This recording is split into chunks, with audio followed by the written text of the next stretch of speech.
scent of fear clung to my skin like morning dew, unmistakable, primitive, impossible to wash away. I had learned to recognize its metallic tang in the air when others experienced it, but feeling it emanate from my own pores was different, more intimate, more terrifying. "The Alpha King wants to see you," he said. 7 words that shattered the careful invisibility I had cultivated for years.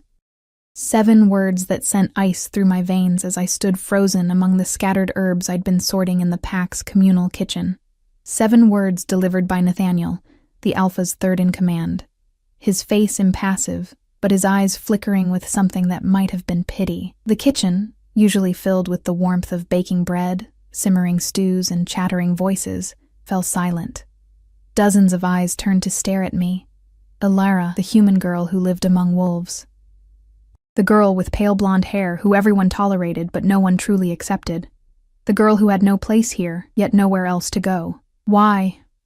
I managed, my voice barely above a whisper. My fingers clutched the small silver pendant that hung around my neck.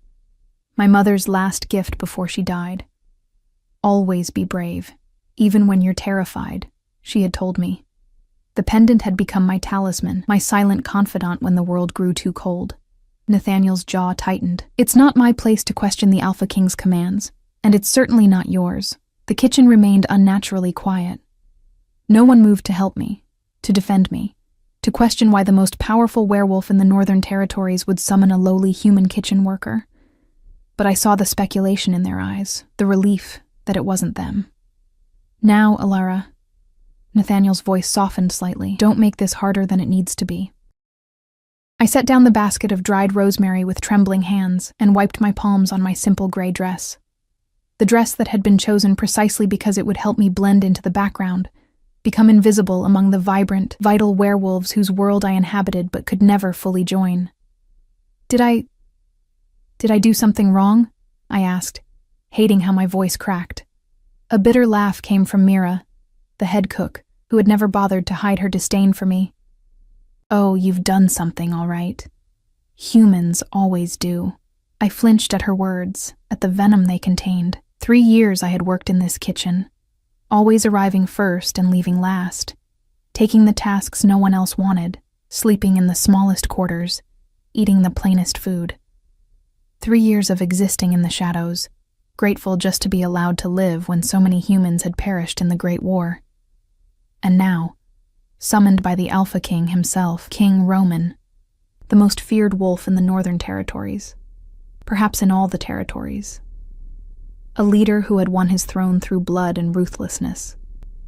A king who was said to have executed his own uncle for treachery without blinking an eye. What could he possibly want with me? Nathaniel gestured impatiently toward the door. The Alpha King doesn't like to be kept waiting. I swallowed hard and followed him out of the kitchen, acutely aware of the whispers that erupted behind us. The corridor stretched before me, longer than I remembered, its stone walls seeming to close in with each step. Guards fell into formation around us. 4 of them, massive and stone-faced, their ceremonial armor gleaming under the torchlight. Far more security than needed for one frightened human girl. "Nathaniel," I ventured, my voice small in the cavernous hallway, "please, tell me what this is about. I've done nothing to draw attention to myself." He kept walking, his stride purposeful.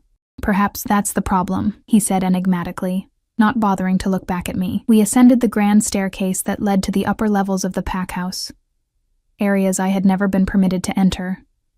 Each floor we passed grew more opulent, more intimidating. Tapestries depicting ancient wolf battles adorned walls inlaid with precious metals. Crystal chandeliers hung from vaulted ceilings.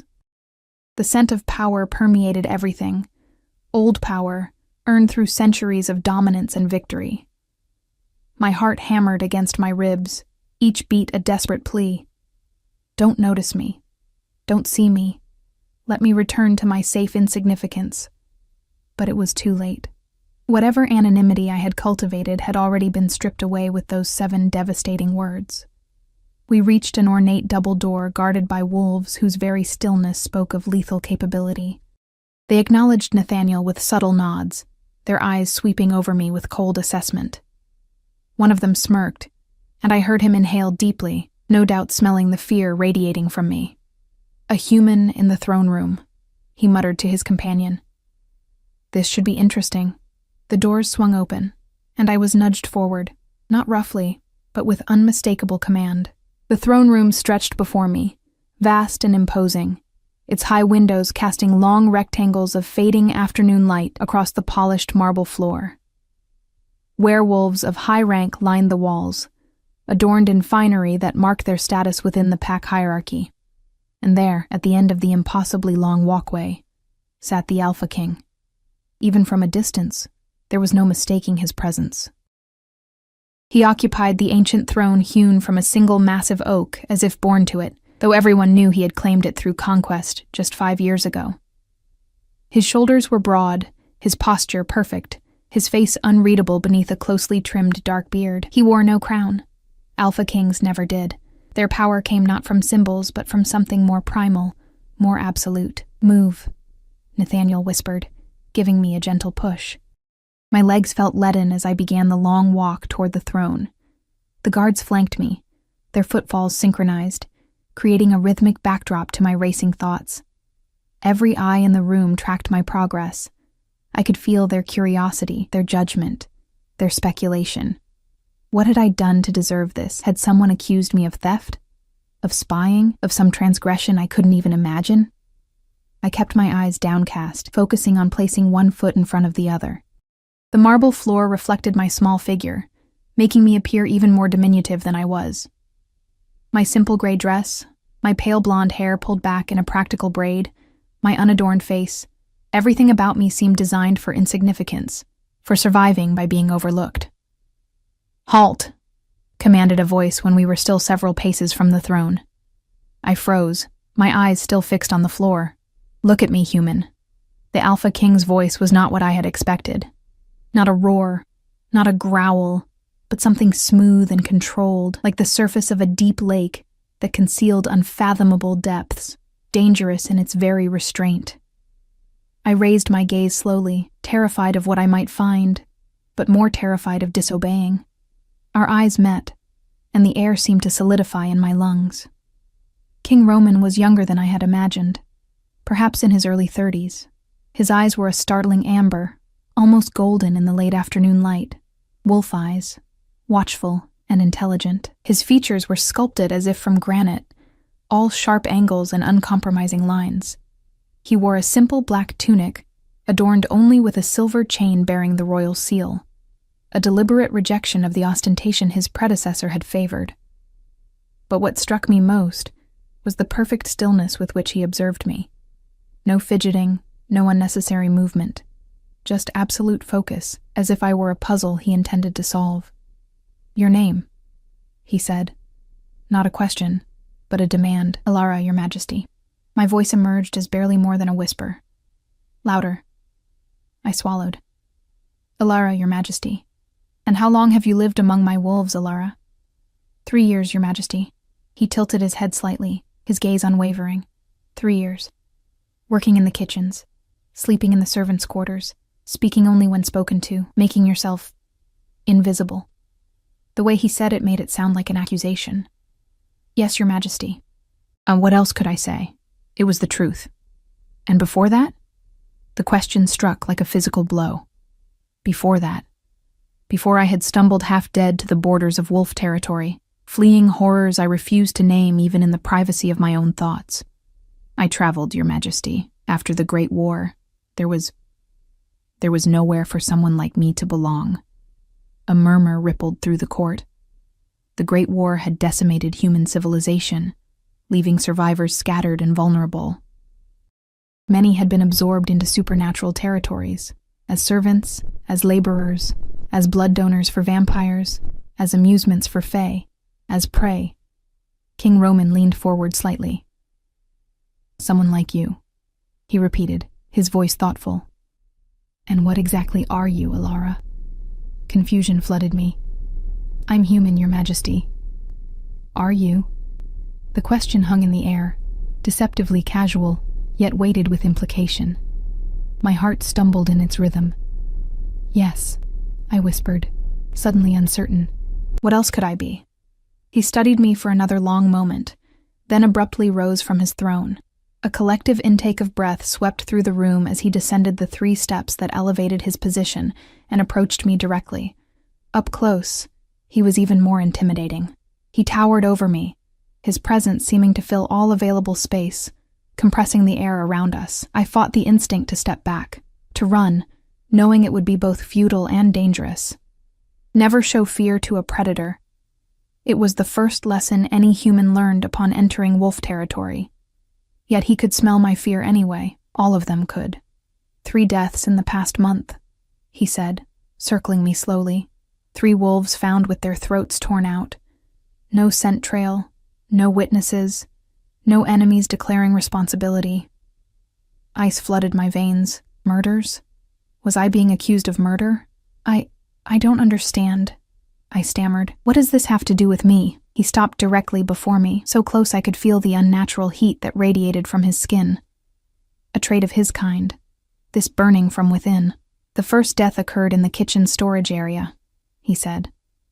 The second near the servants' quarters, the third in the herb garden, all places where you spend your time, Ilara. Horror washed over me in a sickening wave. You think The words caught in my throat. Your Majesty, I wouldn't. What you could or couldn't do remains to be seen. His voice was dangerously soft, but you were nearby each time. And yet, curiously, you saw nothing, heard nothing, know nothing. Because there was nothing to know. The words burst from me before I could stop them, louder and more desperate than I intended. A low growl rumbled through the chamber, not from the king, but from the assembled wolves, warning me of my insolence. King Roman silenced them with a barely perceptible gesture. His eyes never left mine, searching, probing, as if he could extract the truth through will alone. 3 years you've lived among us, he said. 3 years we've sheltered you, fed you, protected you. And in return, you've given us what, exactly? I opened my mouth, but no words came. What had I given them? Labor, yes. Obedience, certainly. But was that enough to justify my existence in their world? Take her to the holding cells, he commanded suddenly, turning away. We'll continue this discussion when she's had time to reconsider her loyalties. No! The cry tore from my throat. Please, Your Majesty, I've done nothing wrong. I know nothing about these murders, but he was already ascending the steps back to his throne, his broad back a wall between us. His decision made, hands grasped my arms, not cruelly, but with implacable strength. As the guards began to lead me away, I felt something shift inside me, a spark of something I had thought long extinguished. Indignation, anger, the faintest ember of defiance. I have been loyal, I said, my voice steadier than I felt. I have been grateful. I have been invisible because that's what you all wanted, a human who knew her place, but I did not kill anyone. The Alpha King paused, one hand resting on the arm of his throne. Without turning, he spoke, his words carrying easily across the now silent chamber. We shall see what you are, Ilara, and what you are capable of tomorrow. As the guards dragged me away, I clutched my mother's pendant, feeling its familiar edges press into my palm. Always be brave, even when you're terrified. Tomorrow, it seemed, I would need all the courage I could find. The holding cell was not what I expected. No dank dungeon or iron bars, but a Spartan chamber with stone walls, a narrow bed, a small table with a pitcher of water, and a window too high and narrow to offer escape.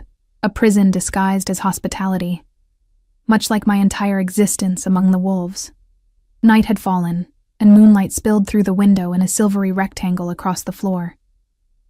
I sat on the edge of the bed, still clutching my mother's pendant. Its familiar weight the only comfort in this unfamiliar space. 3 years of careful invisibility, undone in a single afternoon. 3 years of survival threatened by crimes I hadn't committed. The memory of the Alpha King's eyes haunted me. Those amber depths that seemed to see through the careful facade I'd constructed around myself. Are you? He had asked, when I claimed to be human. The question echoed in my mind, stirring uncertainties I'd buried long ago. Of course I was human. What else could I possibly be? A soft knock broke through my thoughts. The door opened to reveal a female wolf I recognized, Lydia, one of the king's advisors. Unlike most wolves who viewed humans with disdain at best, she had always treated me with a detached sort of kindness. She carried a tray with bread, cheese, and a steaming mug that filled the room with the scent of chamomile. "You should eat," she said, setting the tray on the table. I remained seated, watchful. Am I to be well fed before my execution? A flicker of something, surprise perhaps, crossed her face. Is that what you think is happening here? 3 murdered wolves, convenient human scapegoat. What else should I think? Lydia studied me, her head tilted slightly to one side. She was older than most of the wolves in Roman's court, silver threading through her auburn hair, fine lines at the corners of her eyes. Age that spoke of wisdom and survival in a world where both were rare commodities. If King Roman wanted you dead, Alara, you would already be dead. She gestured to the food. Eat. You'll need your strength for tomorrow. What happens tomorrow? I asked. Even as I reached for the bread, my body betraying my mind's suspicion with its hunger. Questions. She replied simply. Many questions. I've told the truth already. I know nothing about the murders, perhaps. She moved to the window, gazing out at the night sky. But you know other things, don't you? Things you've kept hidden. My hand froze midway to my mouth. What do you mean? 3 years you've lived among wolves, Alara. 3 years surrounded by creatures who can hear a heartbeat quicken with a lie, who can smell fear and secrets and sorrow. She turned back to me, her expression unreadable. Did you really think no one noticed? A chill spread through me. Noticed what? Your nightmares, for one. The entire servants' wing knows you wake screaming at least once a week, though you've become quite skilled at muffling the sound.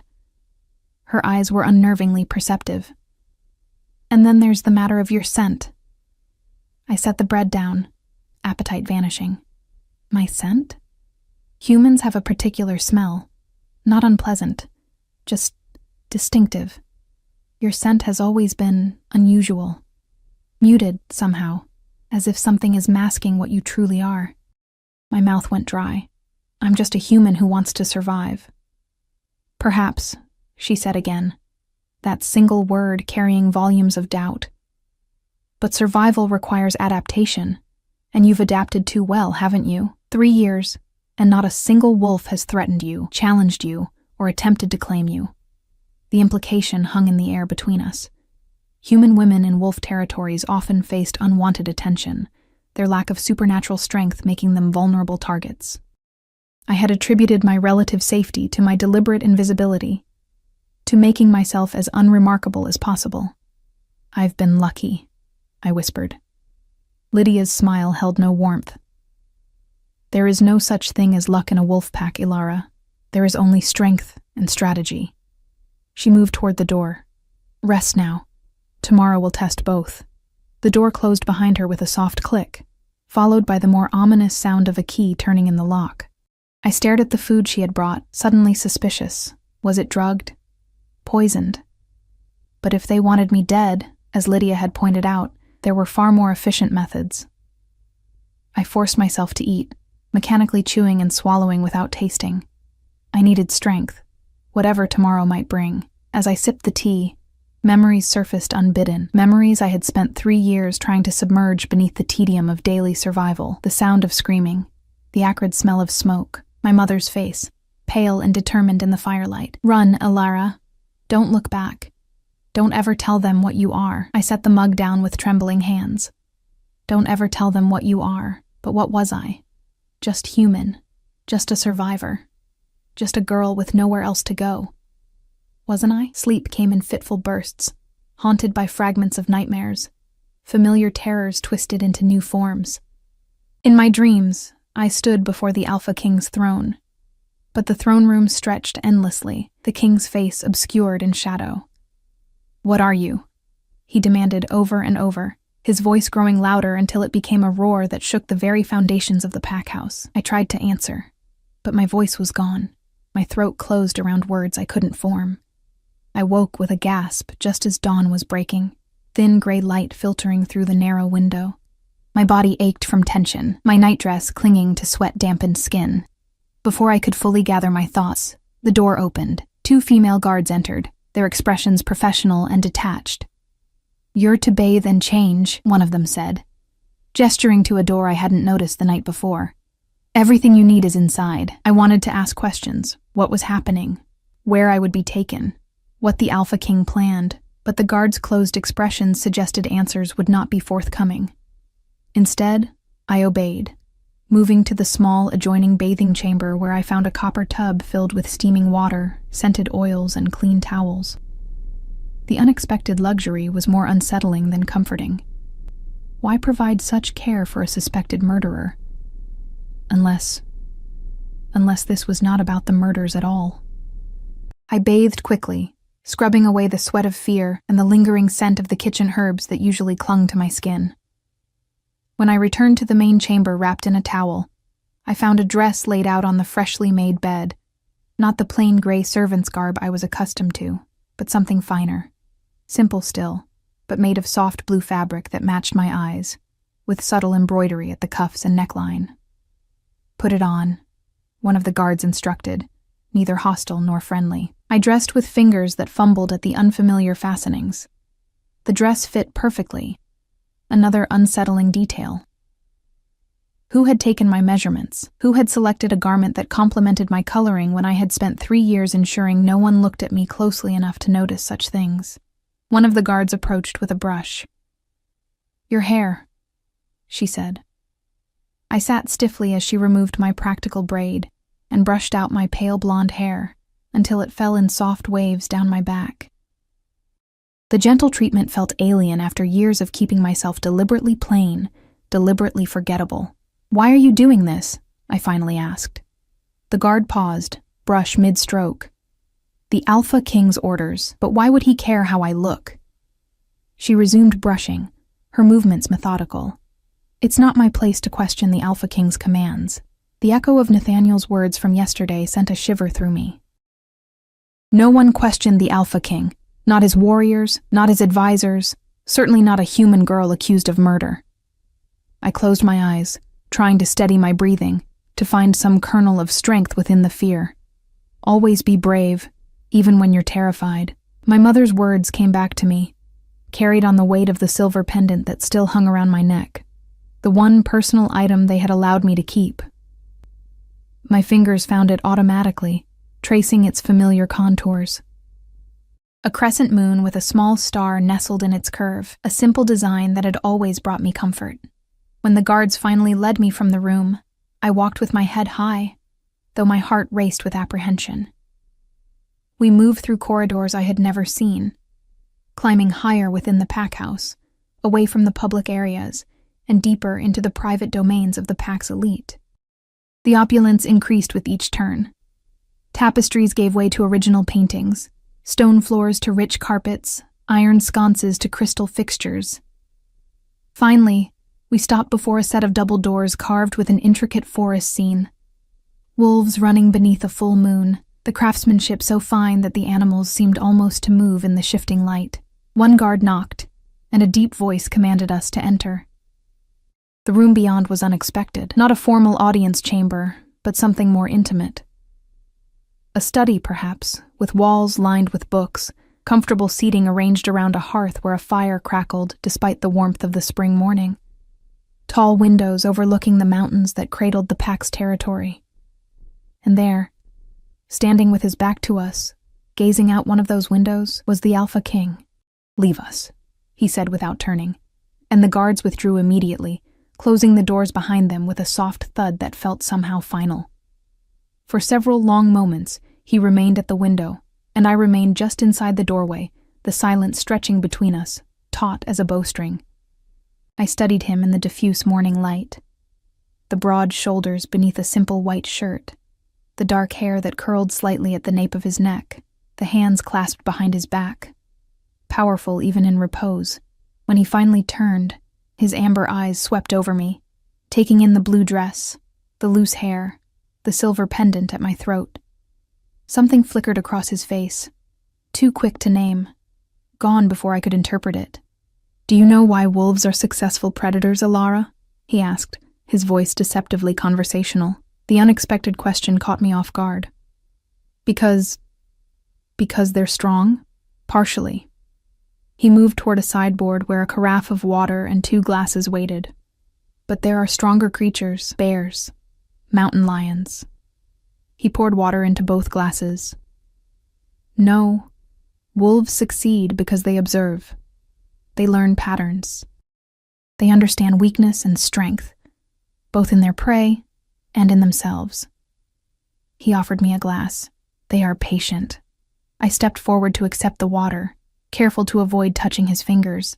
Is that why I'm here? Because you've been observing me for 3 years? A hint of a smile touched his lips. You assume much importance. You summoned me before your entire court, accused me of murder, imprisoned me, and now, I gestured at my altered appearance. This. I think I'm entitled to assume something is happening that concerns me directly.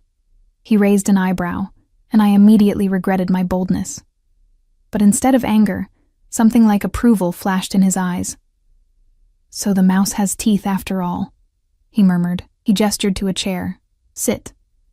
I perched on the edge of the indicated seat, back straight, knees pressed together, the glass of water clutched in both hands.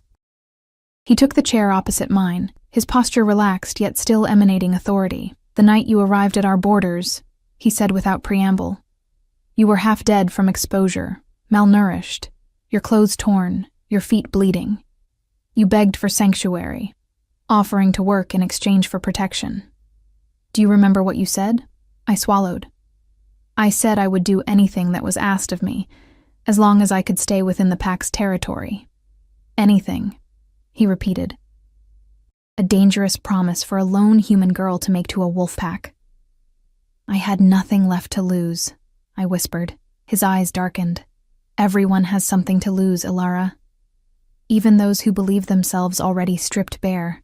He rose abruptly and crossed to a desk where a folder lay open. 3 years ago, I granted you sanctuary because my instincts told me you were more than you appeared. He lifted a paper from the folder. Since then, I've had you watched. Cold dread pooled in my stomach. Watched? Not constantly, but regularly. Reports made on your activities, your habits, your anomalies.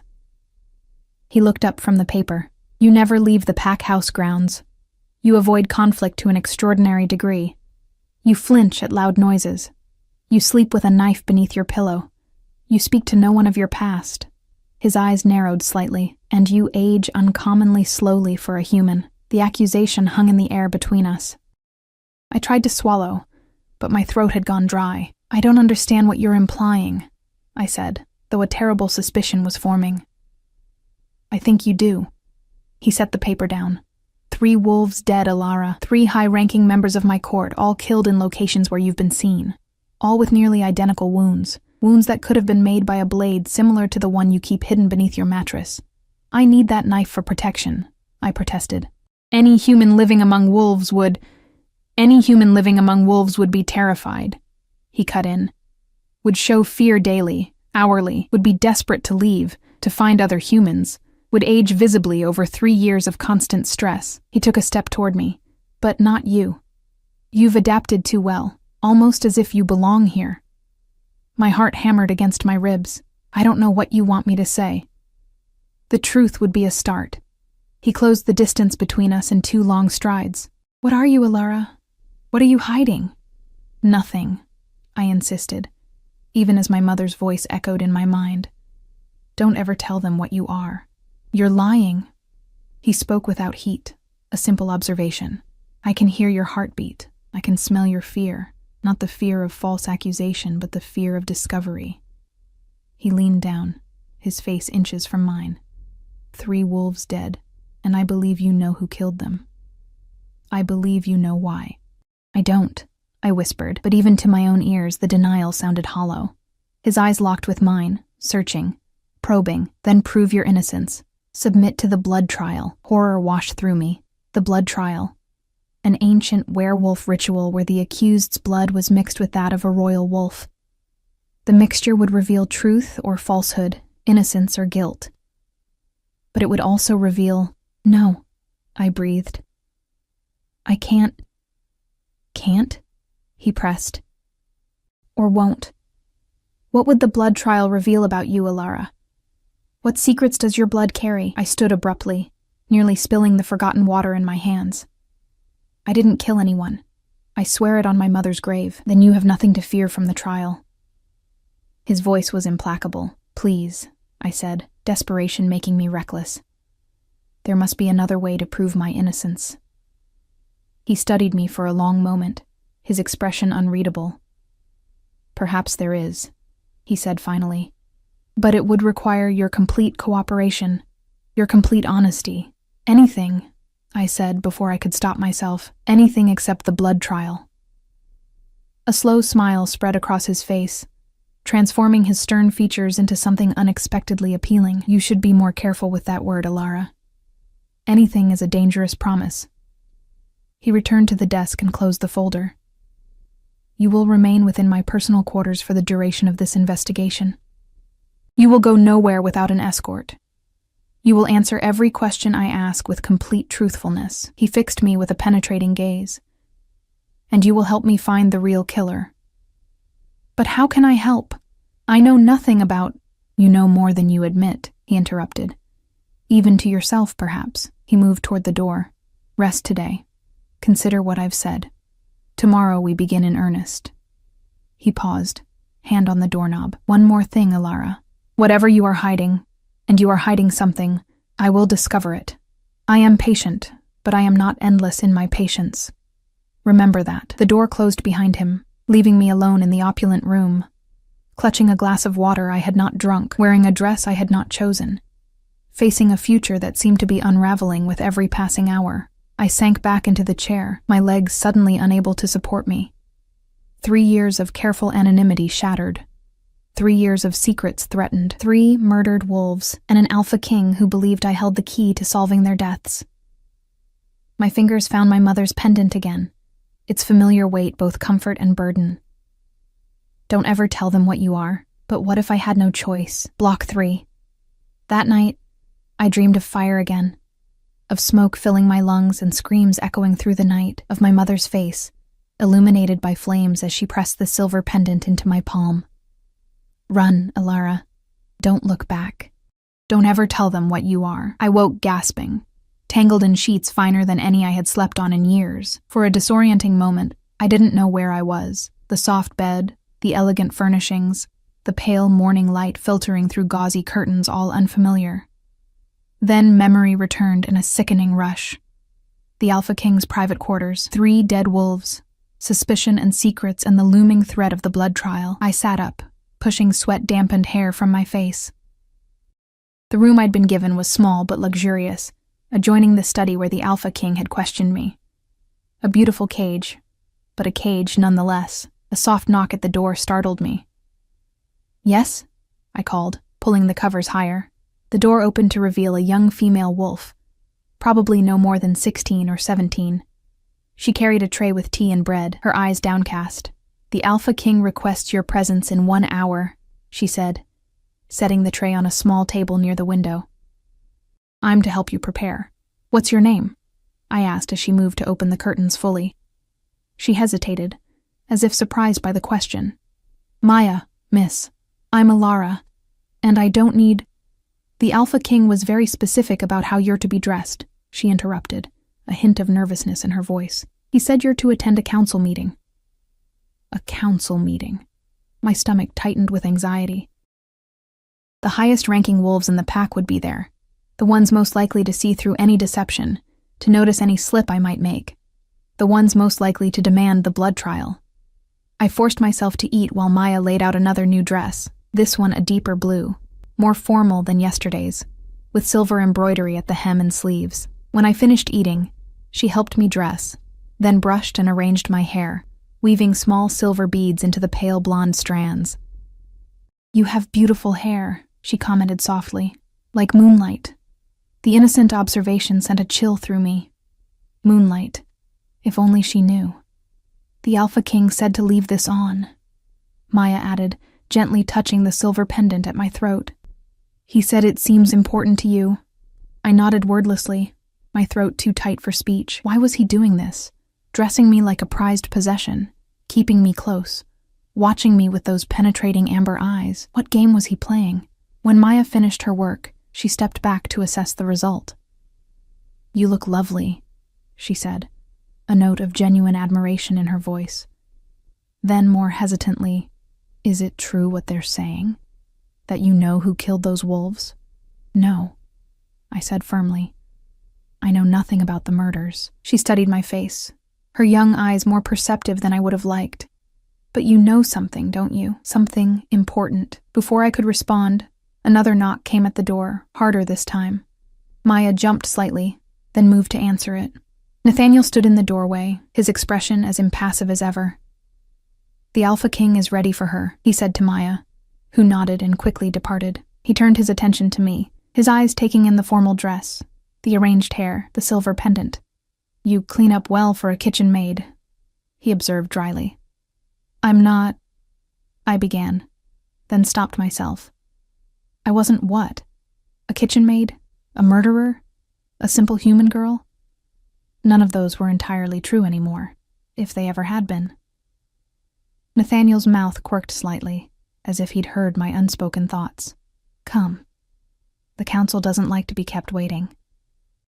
He led me through corridors even more opulent than those I'd seen yesterday, deeper into the heart of the pack house where only the most elite wolves were permitted. Tapestries gave way to original paintings, stone floors to rich carpets that muffled our footsteps. The air itself seemed different here, heavier with power, with history, with the weight of decisions that affected thousands. We stopped before a set of double doors carved with the pack's emblem, a wolf howling beneath a crescent moon. Nathaniel gave me a sidelong glance. "Whatever game you and the Alpha King are playing," he said quietly, "be careful. There are those on the council who would see you executed simply for being human, murder accusations aside." Before I could ask what he meant by game, he pushed the doors open, and we entered the council chamber. It was a circular room dominated by a round table of dark wood, polished to a mirror shine. Around it sat 12 wolves, 6 male, 6 female, each emanating the unmistakable aura of power that came with high rank. At the head of the table, in a chair slightly larger than the others, sat the Alpha King. All eyes turned to me as I entered. Some gazes were merely curious, others openly hostile. One older female with steel-gray hair watched me with an intensity that made my skin prickle. "Ah, Ilara," the Alpha King said, his deep voice filling the chamber. "Join us." Nathaniel guided me to an empty chair, directly to the king's right, a position of honor that caused a ripple of murmurs among the council members. I sat stiffly, acutely aware of my vulnerability in this room full of predators. "For those who haven't been introduced," the king continued, "this is Ilara. She has lived among our pack for 3 years, working primarily in the kitchens. She is helping with our investigation into the recent murders." Helping? The word came from a broad-shouldered male with a scarred face, or being investigated. Both, perhaps. The king replied smoothly. "Ilara was in proximity to all 3 murder sites, yet she herself is not a wolf, which raises interesting questions about how a human might overpower 3 of our strongest warriors." "Unless she's not human," said the steel-haired woman, her voice sharp as a blade. The blood trial would settle that question immediately. I tensed, fingers automatically seeking my pendant. The Alpha King noticed the gesture, his amber eyes narrowing slightly. "The blood trial remains an option," he said, "but I prefer to exhaust other avenues of investigation first." He turned to a thin wolf with spectacles perched on his nose. "Declan, what have you learned about the murder weapon?" Declan cleared his throat. "Based on the wounds, we're looking for a blade. Silver, most likely, given how the flesh refused to heal even after death. Approximately 6 inches long, extremely sharp, wielded with considerable force." "Silver," murmured the king, his gaze flicking to my pendant. "Interesting." "I don't have a silver blade," I said, unable to keep silent under the weight of implication. "The knife I keep is steel, for protection, nothing more." "So you say," the scarred wolf growled. "Peace, Victor," the king commanded. "We're here to investigate, not accuse." He turned to another council member. "Helena, what of the timing?" The woman addressed, younger than most at the table, with calculating eyes, consulted a ledger before her. All 3 murders occurred during the full moon, when most wolves were either transformed or distracted by the hunt. The victims were found in isolated areas of the pack house, killed quickly and efficiently. No signs of struggle, no defensive wounds, suggesting they knew their killer, the king concluded, or at least didn't perceive them as a threat. His words hung in the air, their implication clear. A human in a wolf pack was never perceived as a threat, especially not a quiet, obedient human who had spent years making herself invisible. What were the victims doing in those locations? I asked suddenly, drawing surprised looks from around the table. The kitchen storage, the servants' wing, the herb garden. None of those are places high-ranking wolves typically visit. The Alpha King's mouth curved in what might have been approval. An excellent question. Helena? Helena frowned at her ledger. Counselor Damon was found in the kitchen storage area. According to the staff, he had gone to inspect a shipment of wine that had arrived that day. Wine? I repeated, my mind racing. The kitchen received a shipment of Silverthorn wine the day of the first murder. It's extremely rare. The head cook mentioned it was reserved exclusively for the Alpha and Council. A flicker of interest crossed the king's face. And the second victim? Counselor Reed, Helena continued, was found near the servants' quarters. He had gone to speak with the head of housekeeping about preparations for the upcoming Alliance gathering. The Alliance gathering, I murmured, memories stirring. The servants have been preparing guest quarters for weeks, cleaning, replacing linens, arranging what? The king pressed. Silver, I said, the realization dawning. Silver candlesticks, silver serving pieces, silver ceremonial items, all being polished and inventoried for the gathering. A tense silence fell over the chamber. Silver was precious to wolves, not just for its value, but for its ceremonial significance in pack rituals. It was also one of the few materials that could truly harm them. And the third victim? The king asked quietly. Counselor Livia, Helena said, her voice softening slightly. Found in the herb garden at dawn, the morning after the full moon. She often walked there, I said, remembering the elegant female wolf who had sometimes nodded to me as I worked among the plants. She said the scent of herbs helped clear her mind after a transformation. What specific herbs were you working with the day she died? The king asked. I closed my eyes, thinking back. Moonflower, wolfsbane, silver sage. I stopped. The pattern suddenly, horribly clear. Silver. All 3 murders connected to silver. The Alpha King's eyes locked with mine, a silent communication passing between us. Not just silver, he said softly. Silver connected to the royal house. Royal wine, royal ceremonial items, royal herbs. The implications settled over the council like a dark cloud. These weren't random killings. They were targeted attacks against the pack's leadership, perhaps against the Alpha King himself. This changes things, the steel-haired woman said, her hostility toward me noticeably diminished. We're not looking for a rogue killer. We're looking for a traitor. Or an outside enemy, added Declan. The southern packs have been restless since King Roman took the throne. They might have planted an assassin. If the human is innocent, Victor said, still glowering at me, let her submit to the blood trial. Let her prove her humanity and her loyalty. My breath caught. The blood trial would reveal my innocence of murder. Yes. But it would expose other secrets, truths I had buried so deeply I sometimes forgot they existed.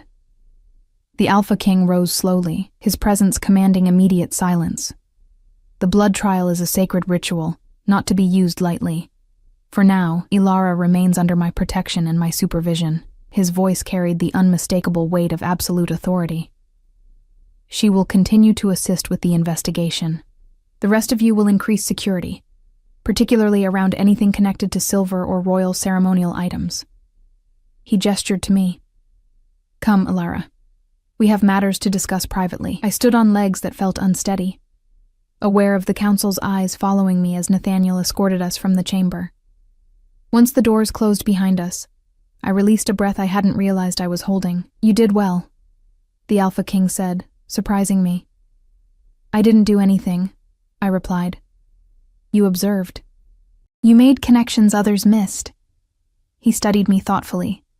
You've been watching us for 3 years, haven't you? Learning our patterns, our weaknesses. Just as we've been watching you." There was no accusation in his voice, merely a statement of fact.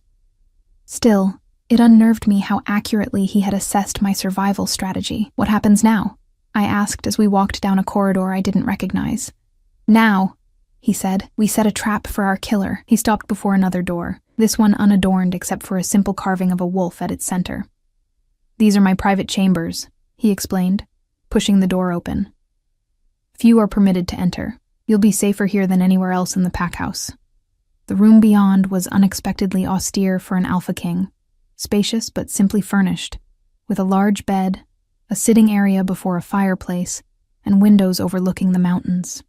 Books filled shelves along one wall, their spines worn with use. No ostentatious displays of wealth or power, just the quiet confidence of a leader who had no need to prove his dominance. "Why are you doing this?" I asked, unable to contain the question any longer. "Why dress me like this? Seat me at your right hand. Bring me into your private chambers. What do you want from me?" He closed the door and leaned against it, his amber eyes never leaving mine. "I think you know, Ilara." "I don't," I insisted, though a fluttering sensation in my stomach suggested otherwise. 3 years, he said, his voice low. 3 years I've watched you move through my pack house like a ghost, present but not seen, heard but not listened to. 3 years of reports about the human girl who never complained, never caused trouble, never connected with anyone. He pushed away from the door, moving toward me with the fluid grace of a predator. "But I saw you. I saw how you observed everything, understood everyone, adapted to survive in a world that should have crushed you." He stopped just before me, close enough that I could feel the unnatural heat radiating from his skin. "I want to know what you are, Ilara.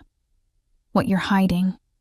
Why you came to us. But most of all," he reached out, his fingers brushing my cheek in a touch so light I might have imagined it. "I want to know why, of all the places you could have run to, you chose a wolf pack." His touch lingered on my skin like a whisper of flame. I should have stepped back, maintained distance, preserved the careful walls I'd built around myself. Instead, I remained frozen, caught in the amber intensity of his gaze. "I didn't choose a wolf pack," I said finally, my voice barely audible even in the quiet room. "I was running from something worse." A shadow crossed his face. "The Great War?" "After." I turned away, unable to bear the weight of his scrutiny. When the dust settled and the survivors emerged, things changed. Humans became commodities. He was silent for a moment. "Vampires," he said. Not a question, but a conclusion. I nodded, memories rising unbidden. The raid on our settlement, the screams in the night, my mother shoving me through a hidden cellar door as heavy footsteps approached our home. "They attacked our village," I continued, my gaze fixed on the mountains visible through the window. "They called it a harvest. My mother hid me, but they took her, took everyone." My fingers found the pendant at my throat. "I ran for days before I reached your borders. And you chose to beg sanctuary from wolves rather than risk capture by vampires." His voice held a note of understanding. "A reasonable choice, but not the whole truth, is it?" I turned back to face him. "What more do you want from me?" "Everything," he said simply. The word hung in the air between us, laden with implications I wasn't ready to face. I moved to the fireplace, seeking distance, seeking warmth against the chill that had settled in my core at the mention of vampires. "The murders," I said, deliberately changing the subject.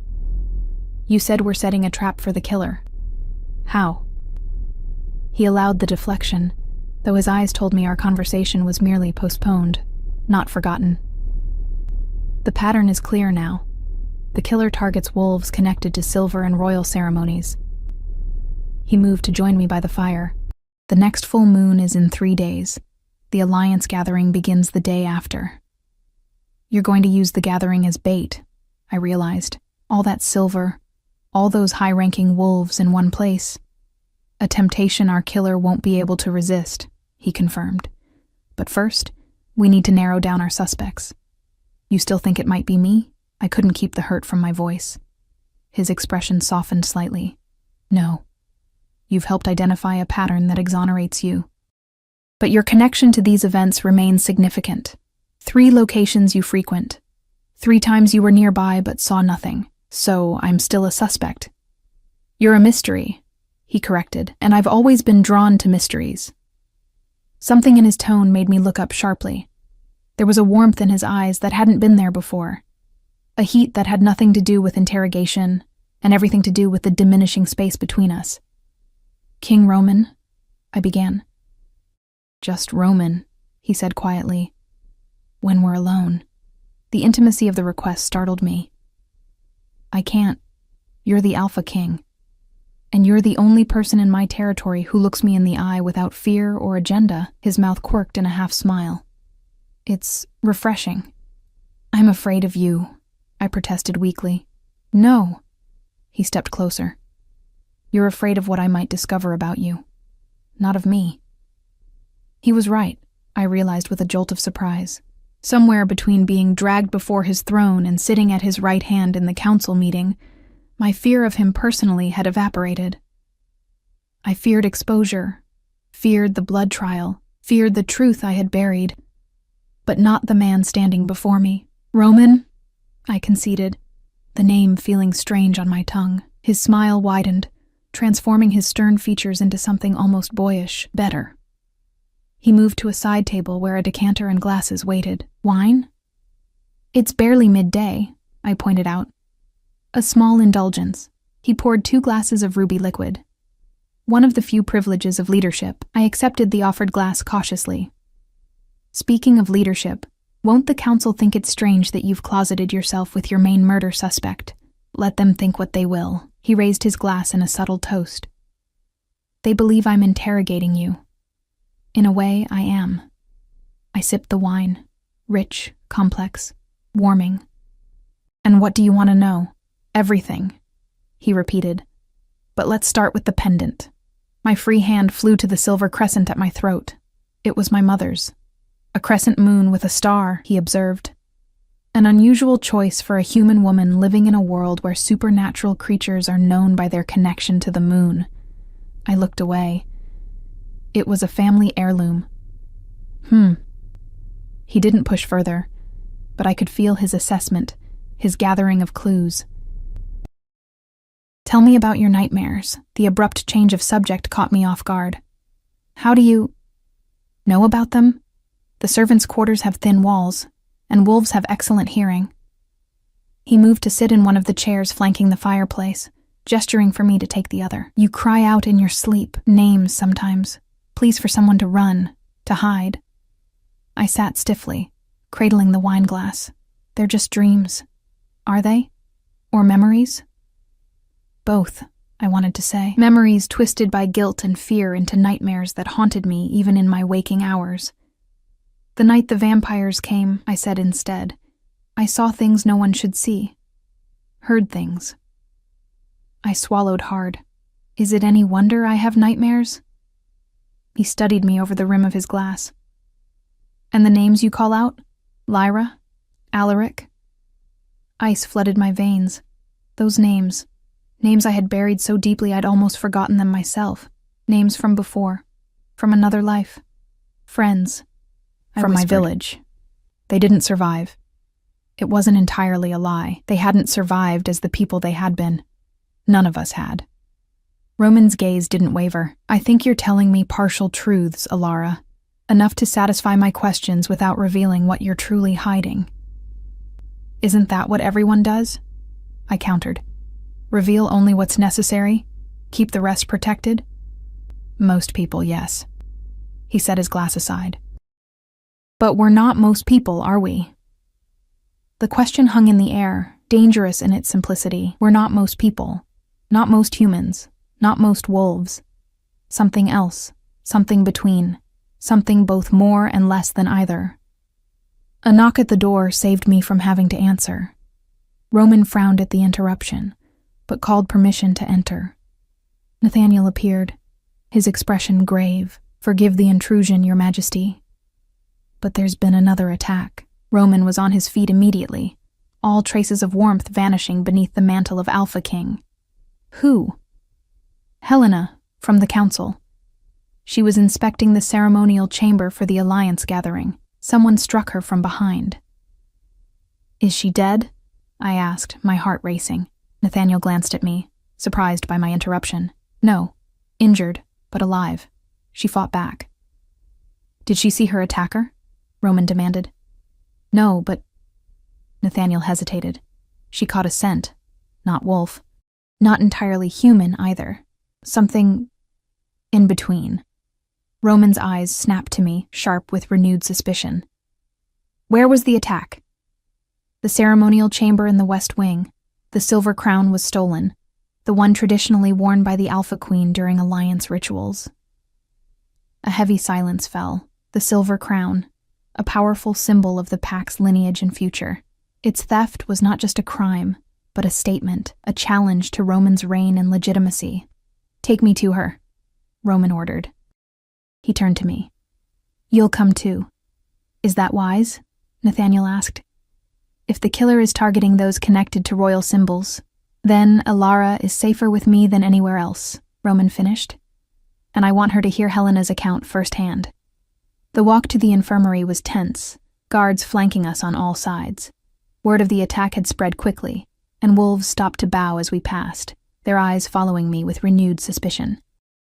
I had been seated at the Alpha King's right hand in council that morning. Hours later, another council member had been attacked. The timing would seem suspicious to anyone. Helena lay on a bed in a private room, a bandage wrapped around her head, her face pale but her eyes alert. She struggled to sit up when we entered, but Roman gestured for her to remain lying down. Tell me what happened, he said, without preamble. I was checking the ceremonial items as you ordered, she began, her voice strained. Making sure everything was accounted for, properly secured. I felt a presence. Before I could turn, something struck me here. She touched the bandage. I managed to twist around, to lash out. I caught fabric, I think, tore it. And there was a scent. Not wolf, not human, Roman prompted. She nodded slowly. Something else. Something I've never encountered before. Her eyes drifted to me, but similar to her somehow. Not the same, but related. I felt the weight of Roman's gaze, heavy with renewed doubt, with questions I couldn't answer without destroying everything. The crown, Helena continued. They took only the crown, left the other silver pieces, even though some are more valuable. It's symbolic, I said quietly. The attacks aren't about wealth or even killing. They're about challenging authority. Roman's head turned sharply toward me. Explain.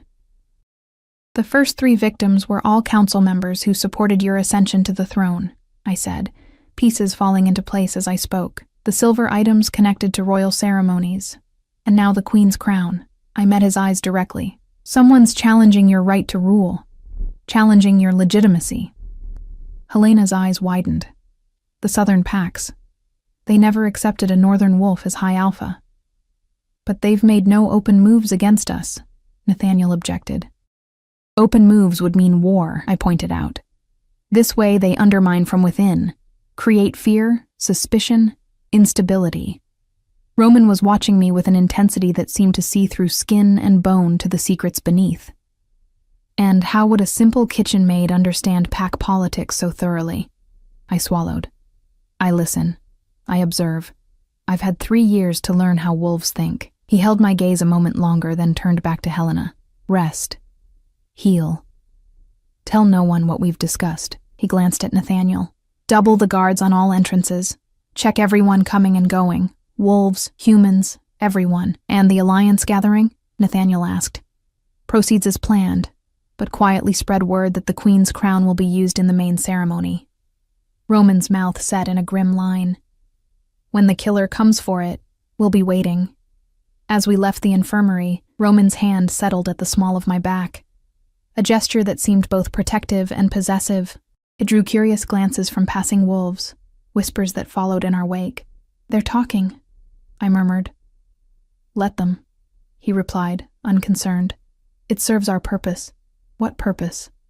He guided me around a corner, into a smaller corridor away from prying eyes. To draw out the killer, he said quietly. They've been watching you as I have, using you as their cover. Now they'll see you growing closer to me, gaining influence, becoming... He stopped abruptly. Becoming what? I pressed. His amber eyes gleamed in the dim light of the corridor. A threat to their plans, understanding dawned. You're using me as bait. Not just bait, he corrected, his voice dropping to a near whisper. An ally, if you're willing. I should have been angry, should have objected to being used as a pawn in wolf politics. Instead, I felt a strange exhilaration. After 3 years of invisibility, of careful nothingness, I was being seen, being valued, being trusted, even if that trust was built on secrets and half-truths. I'm willing, I said, the words carrying more weight than I intended. His hand moved from my back to my arm, a gentle grip just above my elbow. Good, he murmured, because I think we both know the killer will come for you next. And when they do, his fingers tightened slightly. I'll be waiting. The next 2 days passed in a whirlwind of preparation. Roman kept me close, a strategy both for my protection and to provoke our unknown enemy. We moved together through the pack house, his hand often at the small of my back, his attention conspicuously focused on me during meals and meetings. To the pack, it appeared their alpha king had developed a sudden, inexplicable fascination with a human girl, a provocation to wolves who already questioned his judgment. To me, it felt like walking a knife's edge. Every shared glance, every brush of his fingers against mine sent conflicting signals through my body, warning and wanting tangled together in a knot I couldn't unravel. I told myself it was pretense, strategy, nothing more. But in quiet moments, when his eyes held mine a heartbeat too long, I wondered. You're distracted, Roman observed on the evening of the second day. We sat in his private study, reviewing security plans for the Alliance gathering. Maps and diagrams covered the table between us, marking guard positions and escape routes. I'm tired, I admitted. And... I hesitated, then pushed forward. Confused by all this. He leaned back in his chair, amber eyes studying me. By the murder investigation? By you, I said simply. By why you're really keeping me so close. A smile tugged at the corner of his mouth. Am I not being obvious enough? Heat flooded my cheeks. You're the Alpha King. I'm a human kitchen maid. There's nothing obvious about any of this. Isn't there? He rose and moved around the table, perching on its edge near me. From the moment you arrived at our borders, half dead and defiant, you've been a puzzle I couldn't solve. A human girl with the courage to look wolves in the eye. A survivor who chose the most dangerous sanctuary available rather than risk what waited beyond our borders. He reached out, his finger tracing the outline of my pendant without touching it. A woman with secrets in her eyes and a silver crescent at her throat. I fought the urge to back away, to break the strange tension building between us. So I'm an interesting diversion from royal duties? No. The word was soft, but absolute. You're much more than that, Alara. I think you've always known it. Before I could respond, a knock interrupted us. Nathaniel entered, his expression carefully neutral as he took in our proximity. Forgive the intrusion, Your Majesty, he said, but the advance party from the southern packs has arrived early. Their alpha is requesting an audience.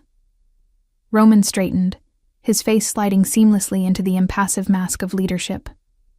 Very well. I'll receive him in the throne room. He glanced at me. Alara will accompany me. Nathaniel's eyebrows rose slightly, but he nodded. I'll inform the guards. After he left, Roman turned back to me. The Southern Alpha will have brought his own guards, his own spies. If our killer is connected to the Southern packs as we suspect, this is our chance to observe potential conspirators. What should I do? I asked, suddenly uncertain of my role in this dangerous game. Stand at my right hand, he said, moving toward a cabinet where formal attire waited. Watch. Listen. Use that remarkable perception of yours to notice what others miss. And if they ask who I am, why a human stands beside the Alpha King? A slow, deliberate smile spread across his face. Let them wonder. Half an hour later, I stood in the throne room beside Roman as the Southern delegation was announced. My heart hammered in my chest, though I kept my expression composed. I wore yet another new dress, this one silver gray with blue accents that matched my eyes, more regal than anything I could have imagined wearing 3 days ago. The Southern Alpha entered with an entourage of 6 wolves, all male, all radiating the controlled aggression of warriors in enemy territory. Their leader, Alpha Dominic, was older than Roman by perhaps 15 years, his dark hair streaked with silver, his face lined with experience and calculation. His eyes swept the throne room, assessing guards and exits before settling on Roman. Then his gaze shifted to me, surprise flickering briefly across his features before being replaced by shrewd assessment. "Alpha King Roman," he said, offering the formal bow of one pack leader to another. "I thank you for your hospitality. We did not expect to arrive before the gathering, but our journey was swifter than anticipated." "Alpha Dominic," Roman acknowledged. "The Northern Territories welcome you and your wolves." His tone was cordial but cool, the tension between the 2 packs an unspoken current in the air. Dominic's eyes slid to me again. "I see you've made interesting changes since I was last here." Roman's hand came to rest lightly at the small of my back, a gesture of possession that sent a shiver up my spine. Change is the nature of leadership, is it not? Those who cannot adapt do not survive long as alpha. The implied criticism was subtle but clear. Dominic had been alpha of the Southern packs for over 20 years, maintaining power through rigid adherence to tradition rather than innovation. "Indeed," Dominic replied, his smile not reaching his eyes, though some traditions exist for good reason. His gaze lingered on me, curious and calculating. "I was not aware you had taken a human consort." The word hung in the air like a challenge. "Consort. Not mate, a wolf term reserved for their own kind, but consort, implying something temporary, lesser." Before Roman could respond, I spoke. "I am not his consort," I said, my voice clear in the hushed throne room. "I am his advisor on human affairs." Dominic's eyebrows rose. "A human advisor? How progressive of you, Roman." Roman's thumb traced a small circle against my back, a silent signal of approval. The world changed after the Great War. Those who ignore the perspectives of other species do so at their peril. "Perhaps," Dominic conceded, though his tone suggested disagreement. "I look forward to discussing such philosophies during the gathering." His gaze hardened slightly. "Along with more pressing matters, the recent murders within your pack, for instance." A subtle shift ran through Roman's posture, barely perceptible, but I felt it in the tension of his body beside mine. "News travels quickly." "As does concern," Dominic countered. 3 council members dead, a 4th attacked. Rumors of silver weapons and stolen ceremonial items. He spread his hands in a gesture of false concern. "Some might question whether the Northern Territories remain stable under your leadership." The threat beneath his words was clear. The alliance gathering would bring alphas from all territories together. A rare opportunity for a vote of no confidence, for challenge, for shifting power. "Your concern is noted," Roman said, his voice deceptively mild, but unnecessary. "The situation is well in hand." His fingers pressed against my back, drawing me a half-step closer to his side. "In fact, we've made significant progress in identifying the culprit." Something flickered across Dominic's face. Discomfort? Concern? It was gone too quickly to interpret. "I'm relieved to hear it. The safety of all alphas at the gathering must be assured." "Of course," Roman agreed. "Now you must be weary from your journey. Nathaniel will show you to your quarters. We've prepared the East Wing for your delegation." Dominic bowed again, the gesture precise to the exact degree required by protocol. "No more, no less. Until tomorrow, then." As he straightened, his eyes met mine one last time, searching, assessing. I held his gaze steadily, revealing nothing. After the Southern wolves had been escorted out, Roman remained standing beside the throne, his expression thoughtful. "You noticed it," he said, not a question but a confirmation. "His reaction when you mentioned progress in the investigation," I replied quietly. "He was surprised, maybe concerned." "Yes." Roman's voice was grim, and his early arrival, Convenient for someone who might want to observe our security arrangements before the gathering. You think he's behind the murders? Roman shook his head slowly. Not directly. Dominic is too cautious, too aware of consequences, but he might have sanctioned them, might be sheltering the killer among his wolves. He turned to me. What did you make of his reaction to you? Confusion. Calculation. I hesitated. And something else. Recognition, almost. Roman's eyes sharpened. Recognition? Had you encountered him before? No, I said quickly. Not him specifically. But the way he looked at me, it was as if I reminded him of someone. Roman was silent for a long moment, his gaze distant, thoughtful. The full moon is tomorrow night, he said finally. The formal alliance gathering begins the following morning.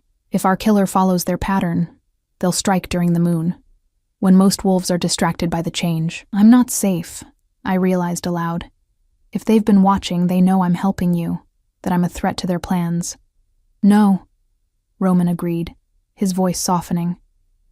You're not safe. He reached up, his fingers brushing a strand of pale blonde hair from my face. But I have no intention of letting you out of my sight. The intensity in his eyes made my breath catch. This was no longer merely strategy, no longer simply protection. There was something deeper growing between us, something dangerous and compelling that neither of us had named. And when the full moon rises, I asked. When you change? A shadow crossed his face. That complicates things. Of course it did. As Alpha King, Roman's transformation was both literal and symbolic, a display of power meant to inspire his pack, to remind them why he led. He would run with his wolves, hunt with them, strengthen the bonds of pack through shared ritual, leaving me alone, vulnerable. Unless, he said slowly, his gaze dropping to the silver pendant at my throat, you were to join us. My blood turned to ice. What? Not as you are now, he clarified, his voice dropping to barely above a whisper. But as what you truly are, Alara. What you've been hiding all along. The world seemed to tilt beneath my feet. He knew, or suspected strongly enough that it amounted to the same thing. 3 years of careful deception unraveled by a week of intense scrutiny. I don't know what you mean, I whispered, the denial automatic, instinctive. Roman stepped closer, so near that I could feel the heat radiating from his body. Don't you? His hand moved to cup my face, gentle but insistent. 3 years you've lived among wolves without aging as a human should. 3 years of nightmares about people with names from the old bloodlines. 3 years wearing a silver crescent moon, the ancient symbol of those who walk between worlds. His thumb traced along my cheekbone, his voice dropping even lower. You're not human, Alara. Not entirely. You're something far rarer, far more precious. His eyes, burning amber in the torchlight, held mine. You're half wolf, half human. A hybrid. The rarest bloodline of all. The truth hung in the air between us. The secret I had guarded with my life. The reality I had denied even to myself. My mother's voice echoed in memory. Don't ever tell them what you are. But he had seen through me, this Alpha King with eyes like flame, had recognized what I had spent a lifetime hiding. Tomorrow night, he continued, when the moon rises, you could choose to stop hiding, to stand with us, with me, as what you truly are. His forehead pressed against mine, breath warm against my lips. You could finally be free, Alara. Free. The word shimmered with promise and terror in equal measure. Freedom to be what I was, to stop living in shadows and fear. But freedom also meant vulnerability, exposure to those who had hunted my kind to near extinction during the Great War. Humans who feared our dual nature. Pure-blooded wolves who considered us abominations. Vampires who coveted our immunity to silver and daylight. I can't, I whispered, even as everything within me ached to say yes. Roman's thumb traced the outline of my lower lip. You can, he murmured. And when you do, we'll catch our killer. Together. Together. Another dangerous promise in a world where I had survived by being alone. Invisible. Forgotten. But as his lips brushed mine, a touch so light it might have been imagined. I realized invisibility was no longer an option. The choice before me was stark: embrace what I was and stand beside him, or run again, forever hunted, forever hiding. And I was so very tired of running.